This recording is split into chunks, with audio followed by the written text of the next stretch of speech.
अगर कुलदीप यादव प्रेजेंट है, रवि बिश्नोई फ्यूचर हैं, तो युजवेंद्र चहल कौन है? क्या रोहित, विराट और जडेजा के बाद अब चहल को भी रिटायरमेंट का अनाउंस कर देना चाहिए? क्या रवि बिश्नोई के आने के बाद अब चहल का इंटरनेशनल करियर क्या खत्म हो चुका है? मतलब ये ऐसा सवाल है जो कि अब फैंस के मन में आ रहा है, क्योंकि चहल को अब तक जो करियर रहा है, इसके अगर आप देखेंगे, आप इसकी क्रोनोलॉजी को समझेंगे, तब लगता है कि चहल भी कभी टीम इंडिया के लिए नहीं खिलाए जाएंगे। पहले जब चहल सीनियर टीम में जाते हैं तो फर्स्ट जो प्रेफरेंस होता है कुलदीप यादव थे, चाहे वर्ल्ड कप हो, चाहे T20 वर्ल्ड कप हो, या जिस तरह से रवि बिश्नोई ने जिम्बाब्वे मैच में अगेंस्ट खेला, ऐसा लगता है कि जो बैकअप स्पिनर हैं उसमें बिश्नोई का नाम आ गया है। तो प्रेजेंट सबसे अच्छे बॉलर कुलदीप यादव हैं, फ्यूचर जो में राइजिंग स्टार हैं वो रवि बिश्नोई हैं। तो फिर चहल की तो हो गई कहानी, मतलब खत्म हो गई कहानी, क्योंकि रवि बिश्नोई ने जिम्बाब्वे के अगेंस्ट जो कमाल की बॉलिंग की, उसके एक बात तो साबित हो जाती है कि शायद चहल की इंटरनेशनल टीम में अब जगह नहीं बन पाए। एक ऐसा मैच जो इंडिया के लिए काफी डिसपॉइंट था।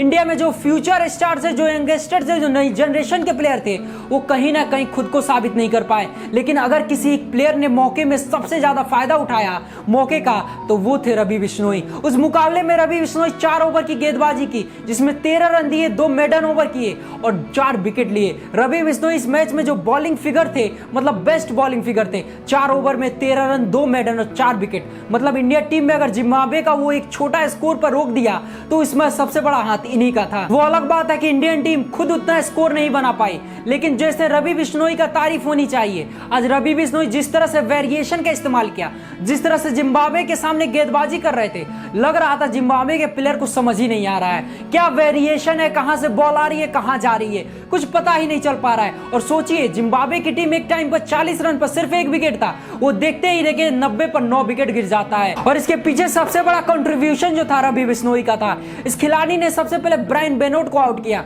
फिर वेस्ले मुधीरे को आउट किया, फिर लुक जैको को आउट किया, और फिर जो रेसिंग मुलवेड़े थे उनको आखिरी में जाकर आउट किया। बिश्नोई के पास मौका है कि फास्टेस्ट इंडियन बन सकते हैं 50 T20 विकेट झटकाने में। मतलब इस टाइम उनके पास 42 विकेट हैं, 3 मैच बचे हुए हैं, सिर्फ 8 विकेट झटकाने हैं और वो इंडिया के यंग फास्टेस्ट प्लेयर बन जाएंगे।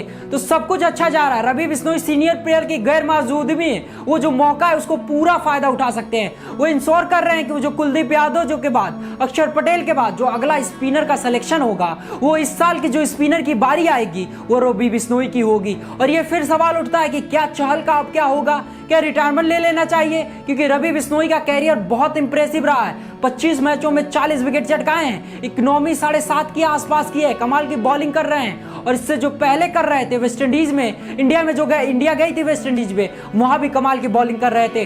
वेल, आप क्या सोचते हैं रवि बिश्नोई को लेकर, चहल को लेकर? कमेंट सेक्शन में जरूर बताएं। और ऐसे ही जानकारी पाने के लिए हमारे पेज को फॉलो करें, यूट्यूब चैनल को सब्सक्राइब जरूर कर लें। धन्यवाद, जय हिंद।